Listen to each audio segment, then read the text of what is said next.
We are getting out of the US, people. Beautiful people around the world. The Keep Climbing family. I hope everybody is blessed, well, and healthy, and that nothing but the best is going on in all you beautiful people's life. And I want to just wish nothing but the best to your marriages, your relationships, your friendships, your love life, your jobs, your careers, your occupations, man. I love y'all. Today we have another amazing request sent in via email, and it's the 8 best countries to move to from the US. Now, I probably can just guess about 3 or 4 on this list, just due to the fact of a better lifestyle, cheaper cost, just the living expenses, and just down there compared to being here in the US. So, hey, we gonna jump right into this. I will leave the original link in the description box down below for you guys to check it out for yourself. But shout out to Nomad Capitalist, and again, you can check it out for yourself down below. But let's get into this, y'all. The 8 best countries to move to from the US. So if you want to leave the US, these are the 8 best countries you might want to consider. Let's find out. Let's check it out. If you're an American who is looking to move overseas to reduce your taxes, increase your freedom, and better your lifestyle, I'm going to share with you 8 countries that our clients have enjoyed as their first place moving outside of the United States, tell you how you can move there, and tell you what you need to think about. Oh, man. And I'm an American in the flesh. Shout out to my Americans out there. I love y'all. You know what I'm saying? Proud to be an American, huh? Yes, indeed. And if you're new here, join the Keep Climbing family. Hit that subscribe button down below. Leave a like on today's video before we continue. I love you guys. And hey, it's another day to learn something new, to take in something new, and to just become a better human overall, man. Every single day we should strive to just becoming our better self every single day, Whether we're learning something new, no matter if we're doing this or that, just to become better every single day and take it in for what it is, man. At the end of the day, we all got to die. So I'm going to continue to spread love and have fun with you guys until the end of time. The first thing you want to look at when you're moving out of the United States, or really any particularly Western country, is what we do here at Nomad Capitalist, and that's creating a holistic plan. And so I see people who want to move to Mexico. They see it in the LA Times. They see it in the New York Post. Everybody's moving to Mexico. Mexican residence is bureaucratic, but it's relatively affordable and straightforward to get. And so, hey, why not move to Mexico? And what we saw at Nomad Capitalist Live, our live event we did in Mexico City this year, was that there are people who are living in Mexico as Americans, Canadians, etc., who aren't aware of how the tax issues actually work, and they're not following the proper advice because they're listening to other expats who aren't worried about getting sucked into tax nets, who don't have businesses.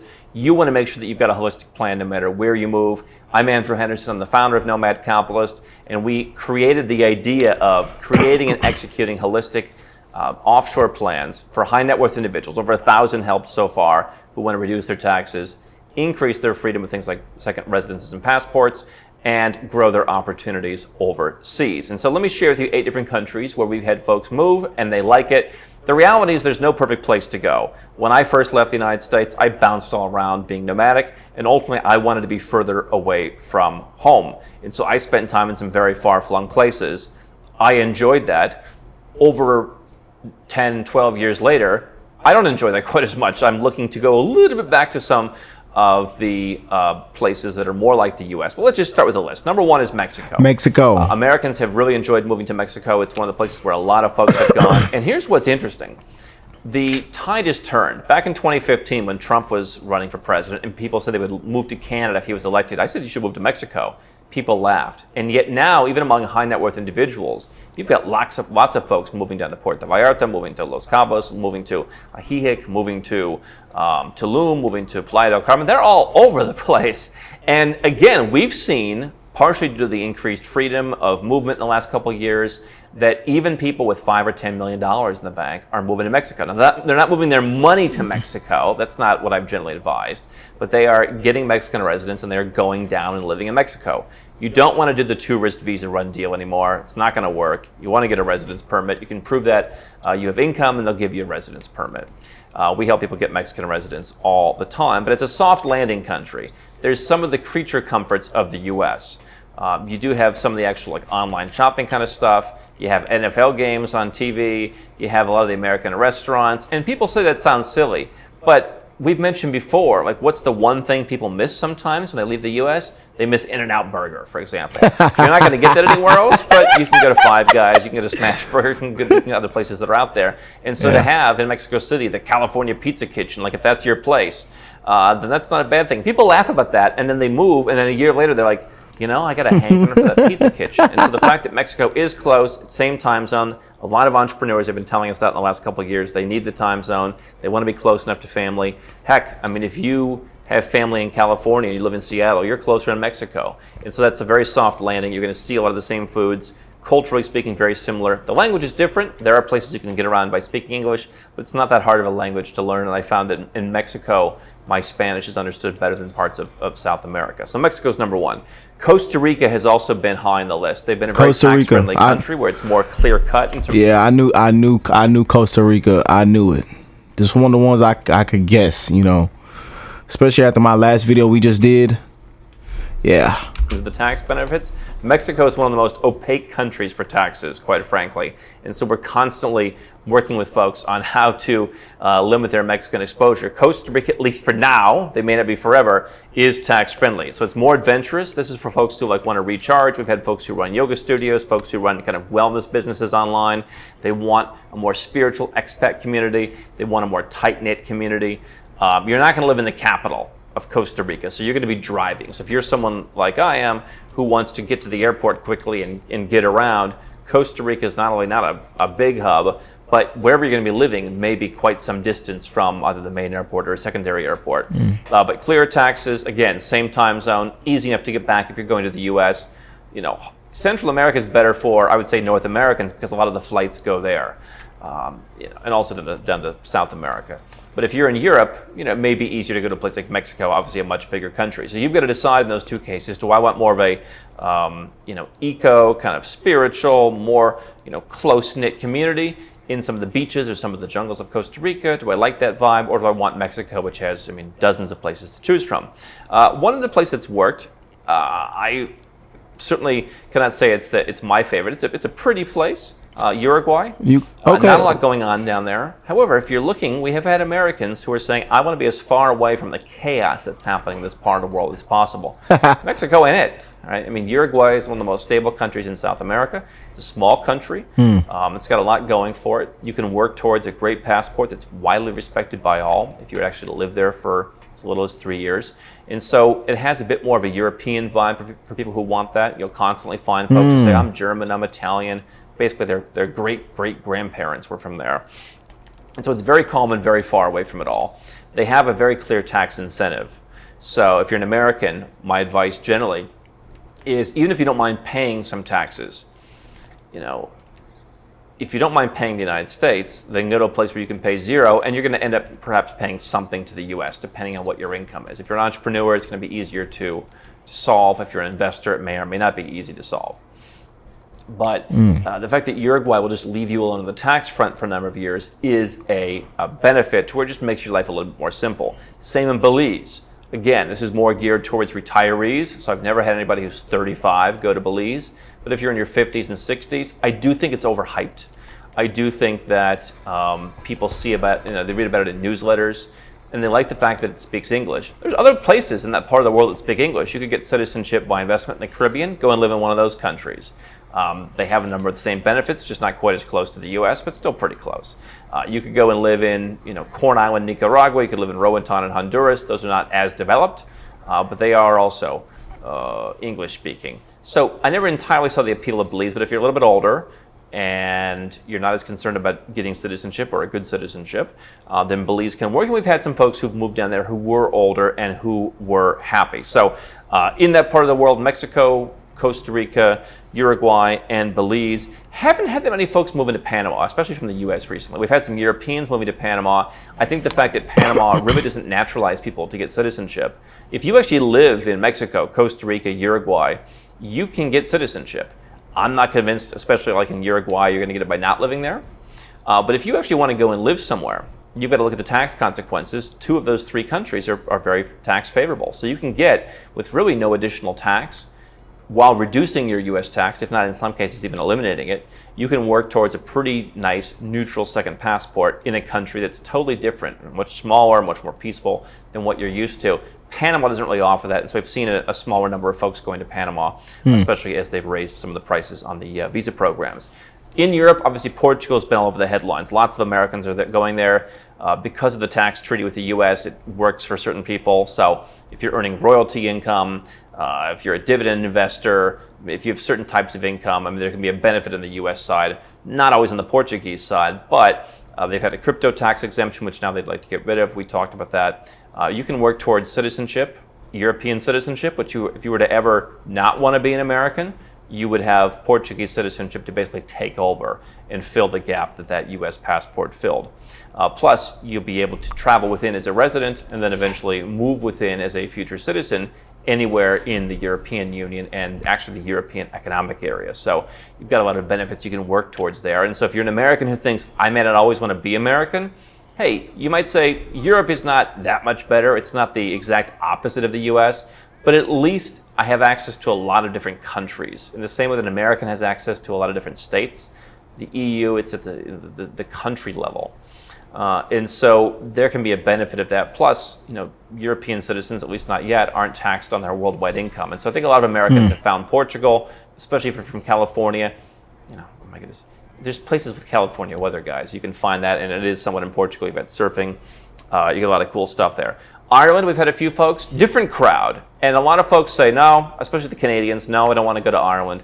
Ireland has tax incentives for foreigners. Ireland. English is perfect, probably the best on this list. Yeah. You can actually speak English the way people speak English where you're from, in the United States or Canada. You can actually talk, you can actually joke, you can actually have irony, you can actually do all the things that just people who speak English as a second language or who speak a different version of English than you do, you aren't able to do. And so you'll actually have more flexibility in some cases on where your companies are structured, for example, if you move to Ireland than if you move to Portugal, where they have this big blacklist and they're kind of particular about how you structure your company. So as an American, setting up for simplicity offshore, in let's say the UAE, and then living in Ireland could be good.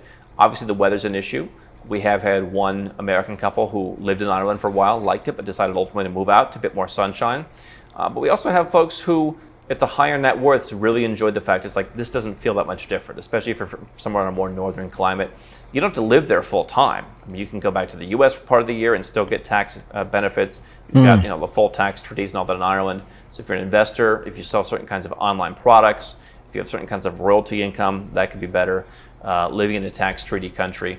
You could get a residence permit somewhere in Southeast Asia or Dubai, what have you. You can spend your winters there, but Ireland has been a popular place. Speaking of Dubai, we've had especially younger folks looking at actually moving to the UAE, getting UAE residence. They set up a company and they can live there. And they always have the option, which I think people like a lot. So in the UAE, you set up a company, or you can also buy real estate. You get a residence permit. You don't really need to be there. But we've had some younger people say, hey, I love the over-the-top culture.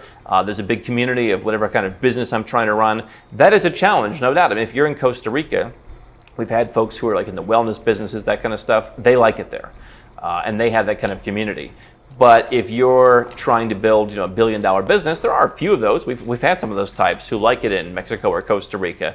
But you might find more, aggressive people, more people who are pushing for what they want in a place like Dubai. And so getting residence there is easy enough. Again, what's cool is if you are an entrepreneur, you're not going to benefit from a tax treaty, but if you're an entrepreneur and you can structure your business offshore and you don't have to deal with things like royalty income, this is where the holistic plan comes into play. By the way, people just think, oh, I moved to Dubai and there's no tax. Well, no. If you do certain YouTube videos, if you sell books on Amazon, in some cases, if you ship physical products, I mean, you may have an issue not being in a treaty jurisdiction, or your rate may be higher, not being in a treaty jurisdiction. So this is where the holistic plans that we create and execute will reconsider, oh, you're an American, you got to do this, you got to do that. Or even if you're not an American, these are the kinds of factors you need to be aware of when you're choosing a place to move. It's not as simple as this place tax-free or this place high taxes, because Ireland, they have high taxes, but you can dramatically reduce those if you're coming in as a foreigner. Whereas and that actually may be better for some folks than the UAE. But in terms of where people like to move, the UAE, that's been a popular place because they have all the creature comforts. They have all the malls. You get driven around in an Uber, and they're all Lexuses. I mean, English is decent. I think people think English is perfect there. It's not always. But you've got a very international community, and so there's plenty of expats. Not as many Americans, actually. Probably better for Brits and Australians, but we have had Americans go there and be happy. And then lastly, people perhaps taking my advice have chosen to come to Malaysia. And so Malaysia's MM2H program is now more expensive, but if you can put 6 figures in the bank, they'll give you a residence permit, and you're off. There's not really a lot to do to maintain that.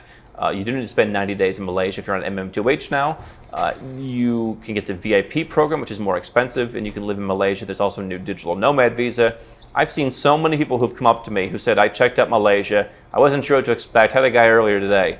He said, I live in Singapore, but I thought, hey, you know what? Why not just come next door? And he said, I'm really impressed, actually. It really punches above its weight. And so English is great. People are nice. You've got all kinds of different food options. Again, you've got your malls, if that's the thing you like about the United States. You've got bigger spaces that you don't have in many other places in Asia. One of the challenges I've seen in, let's say, Mexico, for example, was looking at real estate in Mexico City. It is so choppy in many cases to where you get 2,000 square foot property. They get like 2 bedrooms or 3 bedrooms. There's the spaces. There's so many corridors and open areas and nooks that are just wasted. Whereas in Malaysia, you can really get American-sized housing for a very, very competitive price, even in some of the best areas. And so those are 8 places that Americans can live in. Leave a comment below which is your favorite. If you think I missed one, leave that comment below. But these are places that we've actually helped Americans go, and they've said, hey, this is great. You can watch more of our content. You can learn about my trifecta method. If you're not sure which one you want, maybe you want to pick 2 or 3 and split your time between them. So there's plenty of ways as an American to reduce your taxes. I believe these places can improve your lifestyle. They can improve your cost of living, give you more money to put back into your business, more money to put back into your family. As someone who left the United States, I did not go to these places, but they are places that people have been happy with. And we did that by helping our clients with a holistic plan, asking them hundreds of questions and figuring out, okay, here's what you should do. It's always hard to tell someone where they should live. But when the goals are, I want to reduce my taxes, I want to increase my freedom, I want to have a better life, here's the weather I want, all those questions can be addressed, and we can figure out, all right, here's what you should do, here's where you should start. Maybe there's a couple places to check out. So that's what a holistic plan is all about, while making sure that where you move, you're not getting yourself into a worse tax situation, making sure that you stay in compliance with U.S. tax rules overseas. We work with all the different experts in all the different jurisdictions, and we know how to speak their language to where you can have us manage a move from the U.S. to 2 different countries overseas, with your company offshored to a 4th country, you're banking in a 5th country. That all has to speak the same language. That's what we do at Nomad Capitalist. If you'd like our help, you can go to nomadcapitalist.com, and those are some of the countries that folks are speaking out about recently. Beautiful video. Touched on a lot of amazing things. And again, I already knew some of these are on the list just because of that last video we did. And people live totally different lifestyles. You know what I'm saying? People are living stress-free, enjoying their best life, man. Some people spend $50 on groceries for the whole month or 2 months. Down here, we're spending what, $200, $300, $400 on groceries every single week, 2 weeks. You know what I'm saying? So it's just good to just take everything in, man. Weigh the options and see what's out there. That's one reason why I'm loving that I'm starting to react to these kind of videos and that you guys are sending in, and continue to send more. Send them away. I just seen someone send in an amazing video on a guy that lived in Europe for 5 years and how he totally looks different. Well, he looks at the U.S. completely different after those 5 years. So I can't wait to go check out that video. But hey, leave a like on today's video. Y'all subscribe if you're new to the channel. And I'm wishing all you guys nothing but the best in your lifetime, man. In your marriages, your relationships, your friendships, your jobs, your careers, your occupations, that you receive nothing but upgrades, new opportunities, that if one door closed, that another door opens. I love y'all. Y'all have an amazing rest of your day, week, month, and a blessed rest of the year, as the year is coming to an end very, very shortly. I love y'all, and I'll catch y'all in the next one, man.